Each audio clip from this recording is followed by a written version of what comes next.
Hey y'all, Miss B, and I want to talk about this new documentary on Netflix called Unknown Caller, The High School Catfish.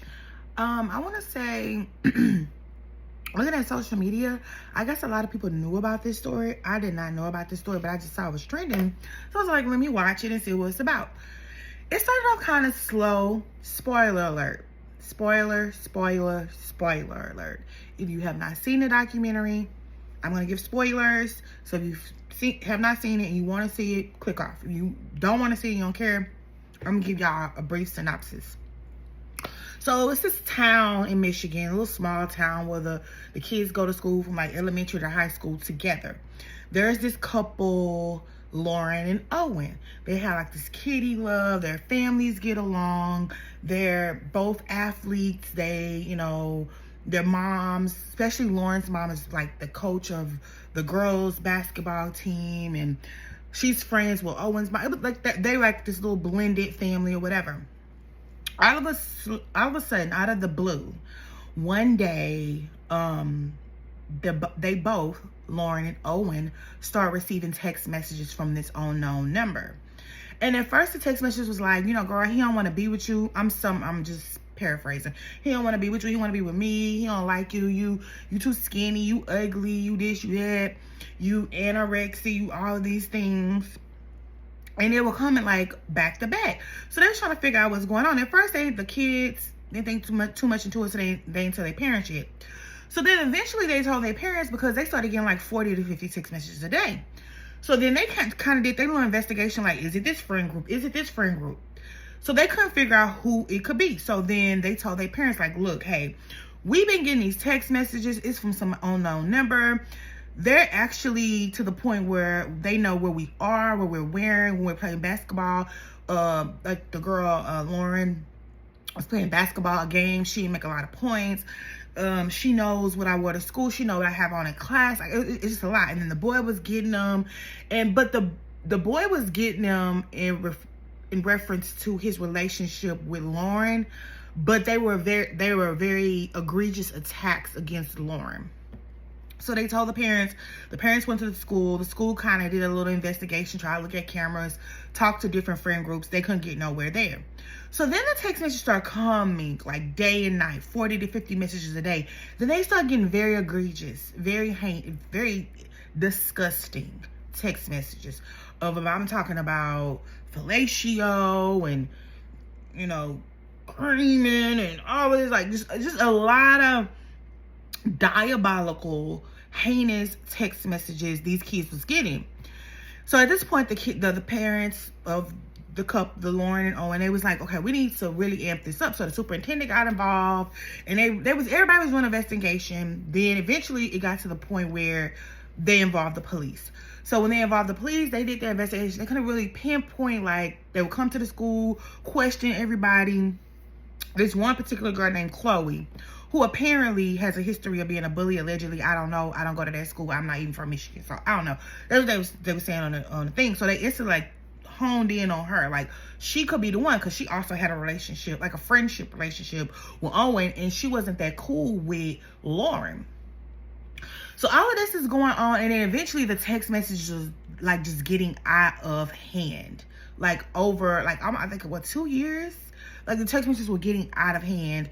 So then the cops was like, we can't figure out what's going on. So then eventually they got investigators. Like, I think the feds investigated.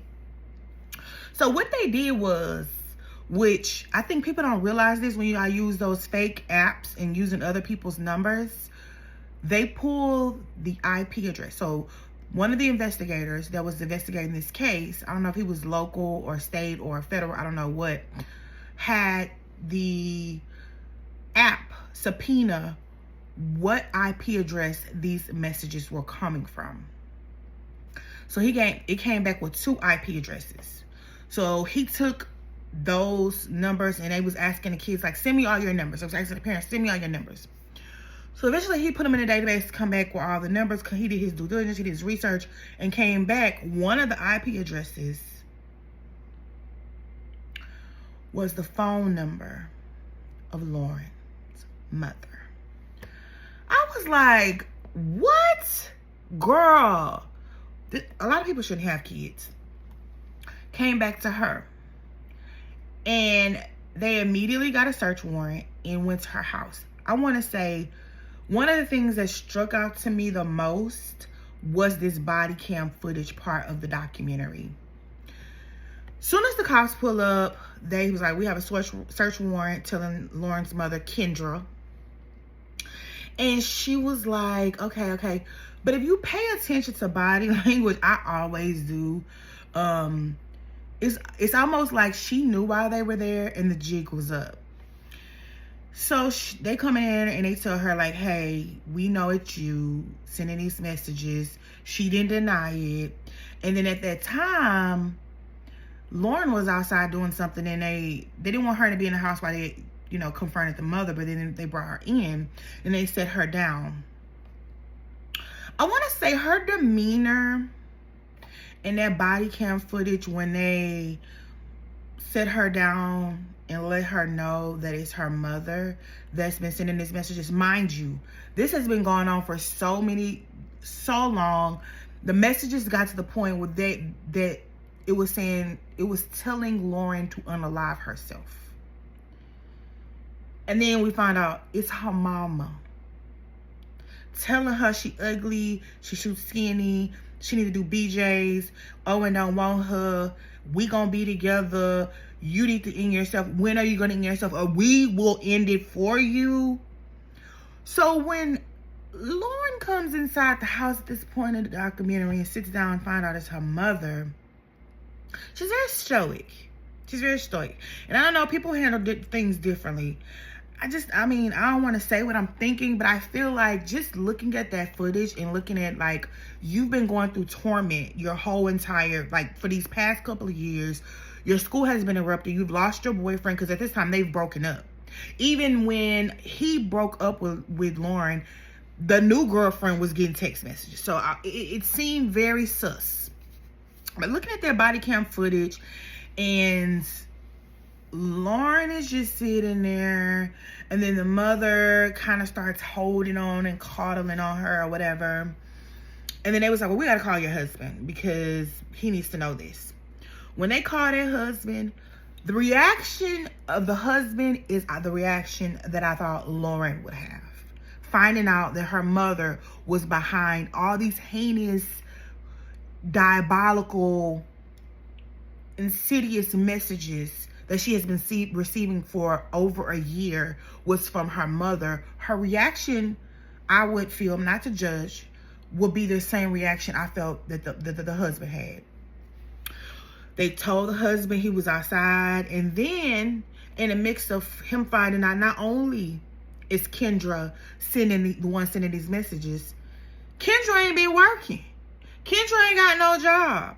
They been having financial hardships. Kendra been pretending to work somewhere. She was going off every day pretending she had to go get work to do. Just insane. The husband was pissed off. He was like, you can't stay here. You got to go. But he was like, I'm doing this in front of these cops, and I want you to leave right now in front of these cops. He was like, you gotta go to your parents' house. She was like, well, I don't know. And, he was like, no. And you don't want to call your mama and them? I'm calling them for you.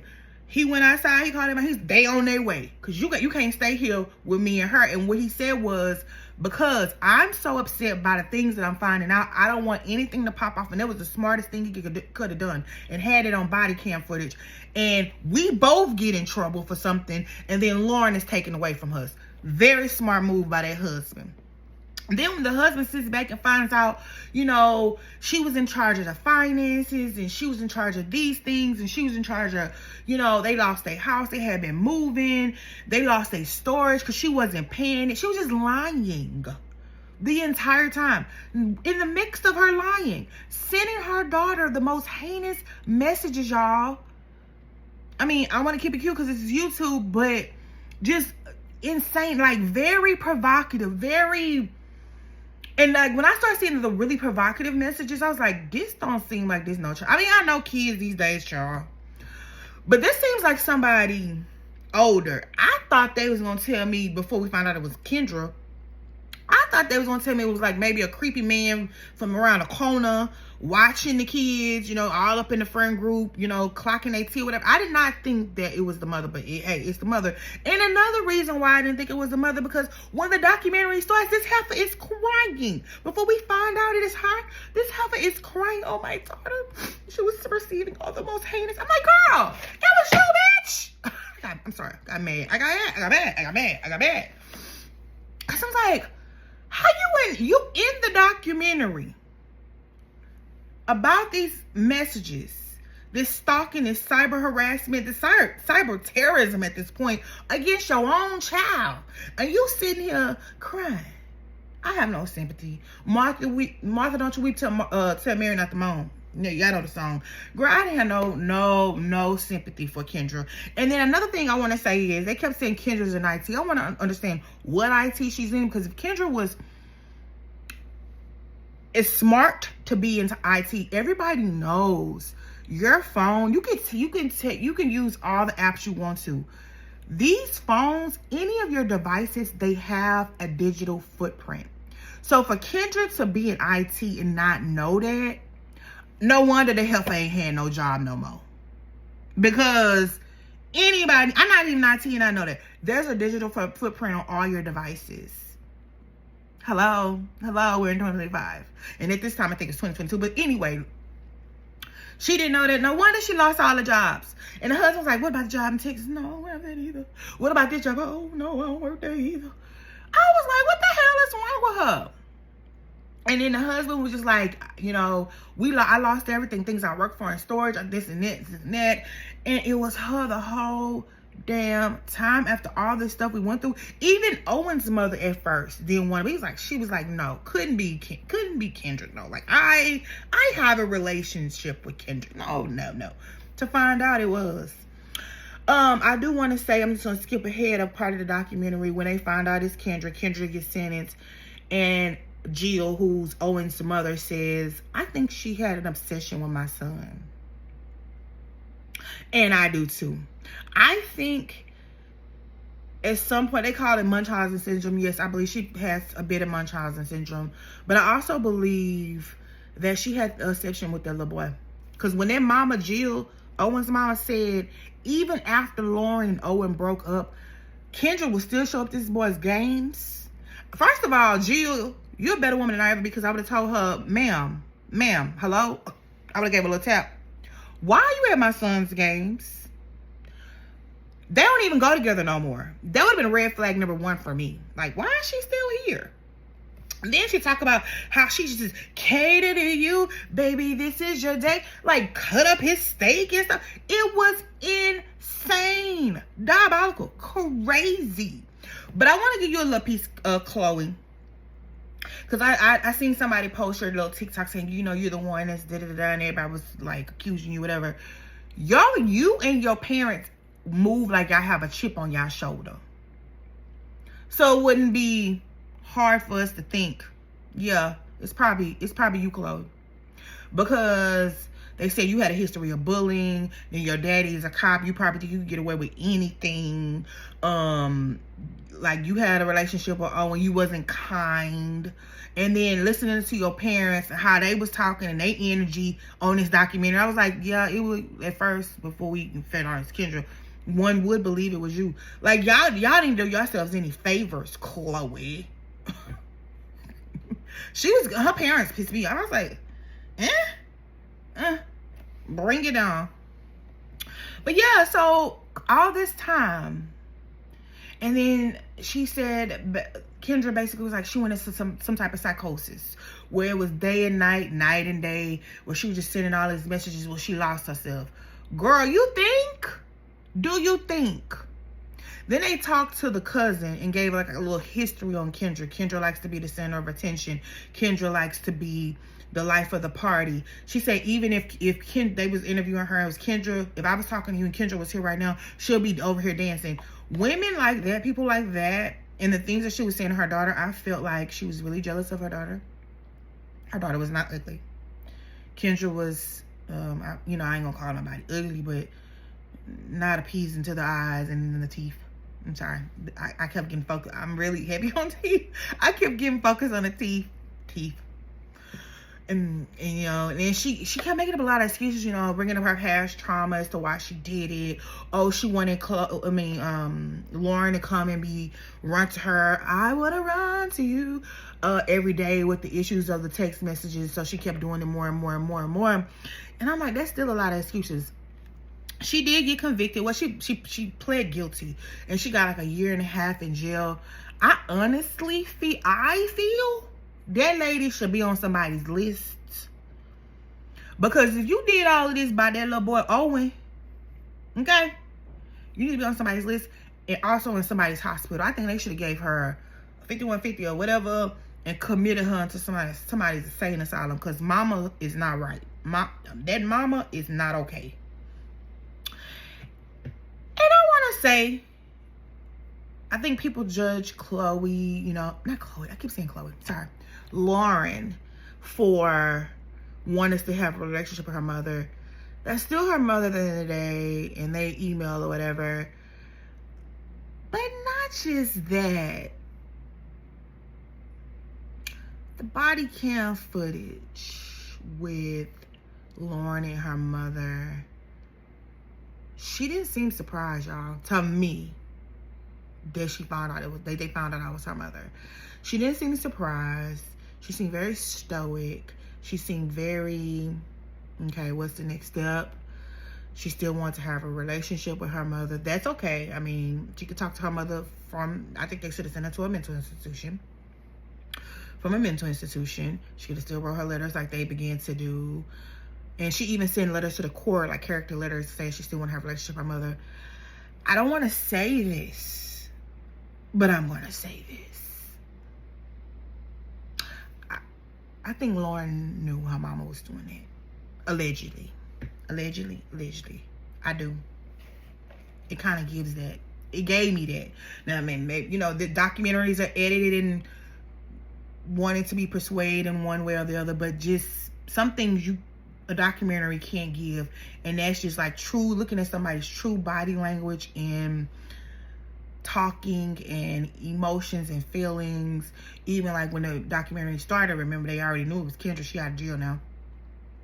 How Lauren was speaking, it was just a lot of things. And then like for them to be going through financial hardships, you know, Kendra and her husband probably been beefing and getting into it, and she probably catered more to being with her mother. And I honestly feel like, I don't know why she would just go along. I'm not saying she did. This is just my guess.